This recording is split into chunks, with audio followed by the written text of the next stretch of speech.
नमस्कार मेरे प्रिय विद्यार्थियों, आज हम इस वीडियो में पढ़ेंगे असमीकाओं का आलेखी विधि से हल ज्ञात कैसे करते हैं।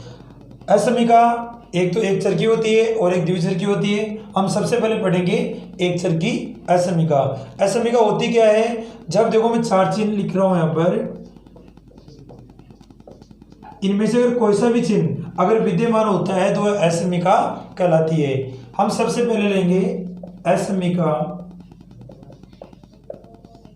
को समीकरण में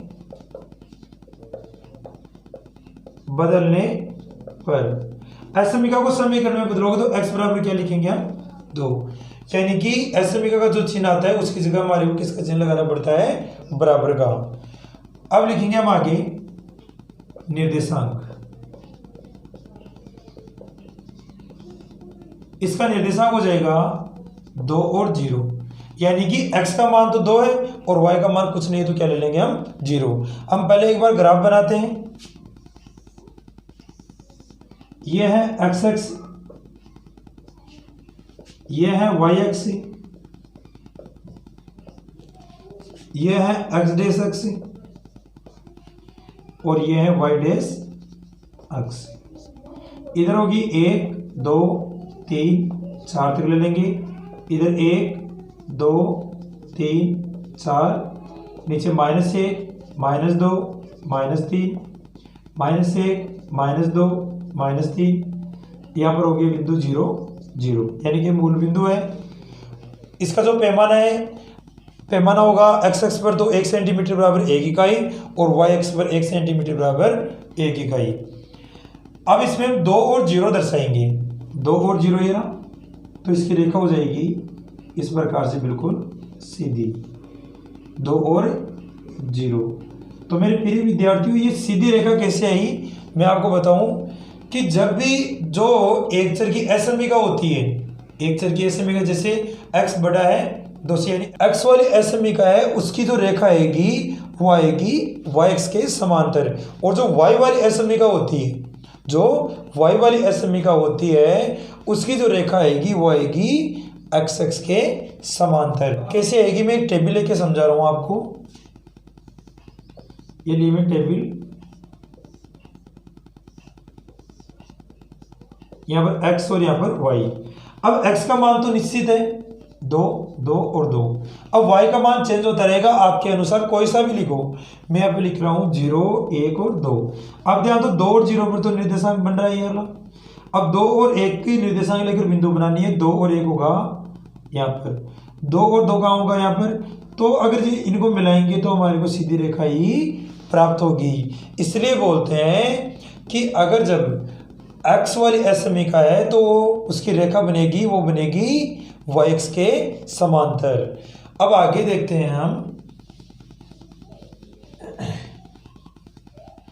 मूल बिंदु 0 0 पर, मूल बिंदु 0 0 पर ये वाले जो निर्देशांक है वो असमीका में रखने हैं। यहाँ पे 0 बड़ा है किससे? 2 से। तो 0 बड़ा है 2 से, ये तो सत्य है या असत्य है? ये तो असत्य है, तो यहाँ पर क्या लिखेंगे? यह असत्य है। असत्य तो नीचे लिखेंगे कि मूल बिंदु 0 0 पर असमीका x बड़ा और बराबर है 2 से असंतुष्ट होगी। यानी कि जब मूल बिंदु से असमीका में मान रखते हैं, अगर यह सत्य होगा तो हमारे पास असमीका संतुष्ट होगी, और जब असत्य होगा तो असमीका असंतुष्ट होगी। अब देखते हैं आगे इसका छायांकित भाग,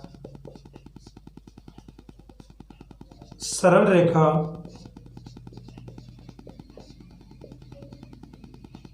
से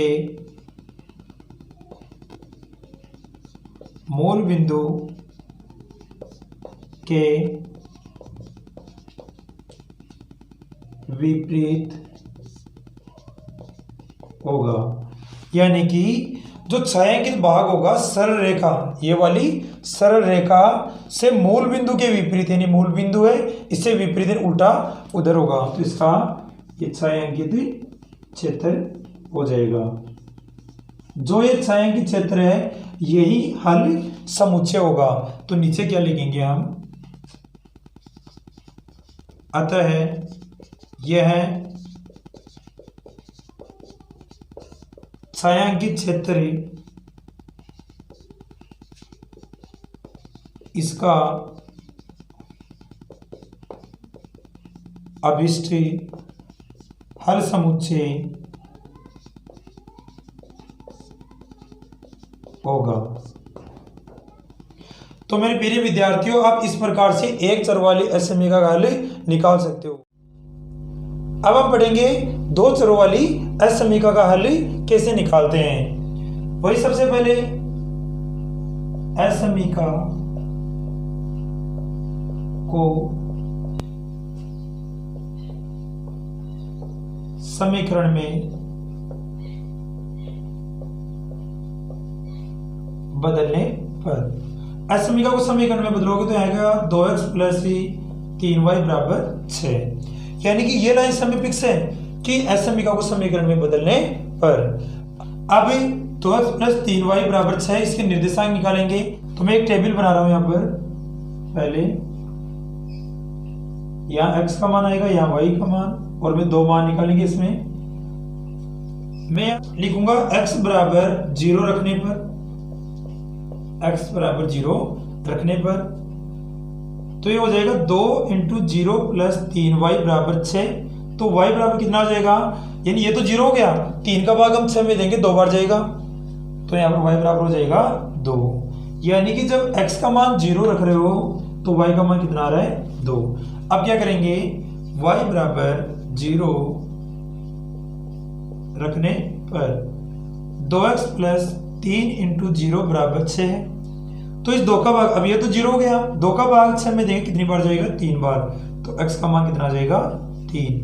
क्या लिखेंगे हम, y का मान जब 0 रख रहे हो तो x का मान कितना आ रहा है 3। तो मेरे प्रिय विद्यार्थियों यहाँ तक तो बहुत ही आसान है। अब आगे ध्यान दो, क्या करेंगे हम, यहाँ लिखना है मूल बिंदु के निर्देशांक, मूल बिंदु के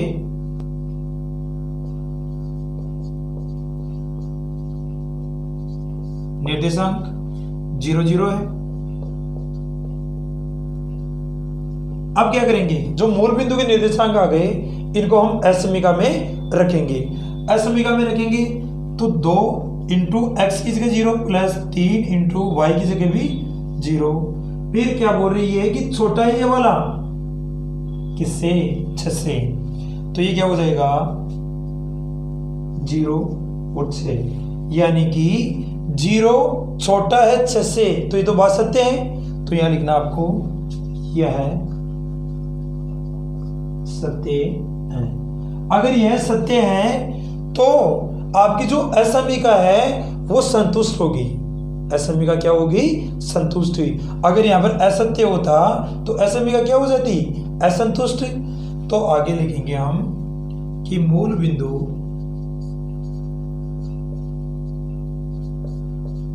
जीरो 0 पर असमीका 2x प्लस 3y छोटी है और बराबर भी है किससे, 6 से। यह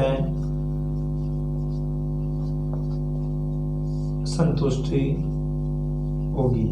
अगर ये संतुष्ट हो रही है तो जो छायांकित भाग है वो सरल रेखा से मूल बिंदु की तरफ होगा। तो हम यहां क्या लिखेंगे, अब इसका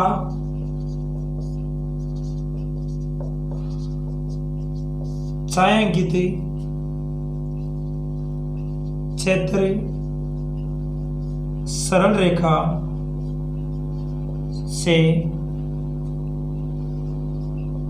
मूल बिंदु की ओर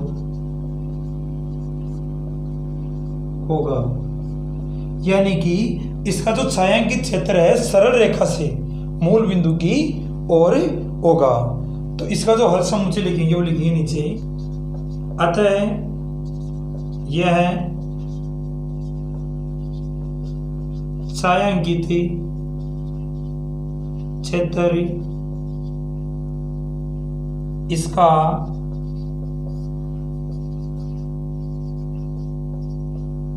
अभिष्ट हल समुच्चय होगा। यही इसका आंसर है। तो एक बार दोबारा समझा रहा हूं कि कोई भी ग्राफ एसएमए का कर रहे हो तो उसको सबसे पहले समीकरण में बदलना जरूरी होता है, फिर इसके निर्देशांक लेना जरूरी होता है, फिर क्या करते हैं मूल बिंदु के निर्देशांक ले, जिससे ले लिया 0 0। अब इसको देखो कि एसएमए का पे मान रखने पर, इसका जो मान रखने पर ये सही है या गलत है, तो ये क्या आ रहा है सत्य। जब सत्य होता है तो एसएमए का संतुष्ट होती है, और जब असत्य होता है तो एसएमए का असंतुष्ट होती है। अब इसका छायांकित क्षेत्रफल जब अगर संतुष्ट होती है तो सरल रेखा से मूल बिंदु की ओर होता है, और जब असंतुष्ट होती है तो सरल रेखा से मूल बिंदु से विपरीत होता है। अब हम ग्राफ बनाएंगे। ग्राफ में मैंने मान वगैरह दर्शा दिए हैं। अब इस सारणी से इसके निर्देशांक दर्शाने हैं। सबसे पहले है 0 और 2। एक्स एक्स पर 0 और वाई का मान कितना है 2, तो यहाँ हो जाएगा 0 2। अब है 3 और 0, ये रहा 3 और यानी 0 यहाँ पर, तो यहाँ पर बन जाएगा 3 और 0। अब हम क्या करेंगे, इन दोनों बिंदुओं को मिला देंगे, ये मिला दिया।